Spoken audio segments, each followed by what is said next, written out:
So a couple of other things just for contributor safety to really help foster this is especially for those folks that think my ideas aren't good enough or my ideas aren't right or they don't matter or they're not appreciated.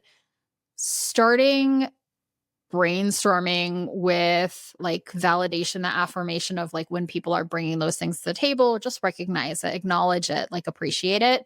But then if people might be worried about they don't have enough expertise or they're going to share a bad idea or something like that, maybe starting brainstorming with each person has to share the worst idea they can think of, like just to kind of grease the skids, get something out there to just have a good laugh as a team too. That can be a bonding experience. And so little tactical things like that can really help with this.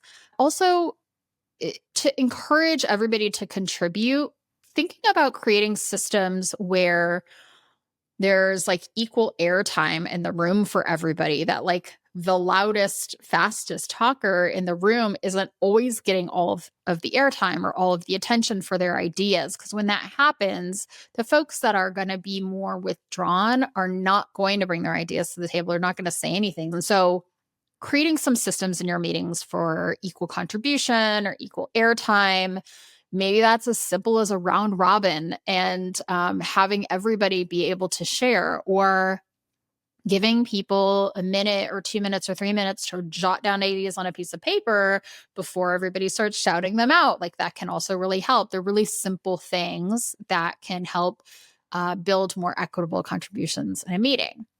Another is allowing people to prep in a way that works for them. So if you know you've got these kind of more thorough processors that need more information, need more time or space to process, how can you maybe publish some information in advance or like properly prep people before meetings to know what's going to happen in that meeting and what they should come ready with?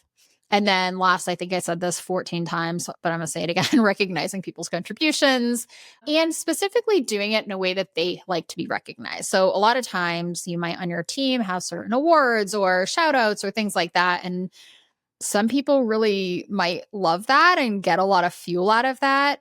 And some people might not. And that actually can be demotivating. So really understanding, how do you want your contributions acknowledged? How do you want to be recognized for each of your people is a great way to understand how do you encourage their contributions, because you're recognizing them in a way that works for that person, the individual. Again, this is a place where we have a tendency to like just assume that people want what we want. Like, I love to get an award. I was always all about that in the corporate world.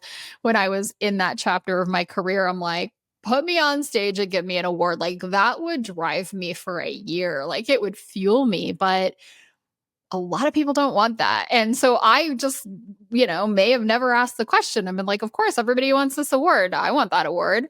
And so if my person, one of my people earns it, I would give it to them and they would go up on stage and they might have hated that experience. So really understanding how people like their contributions acknowledged is a great first step.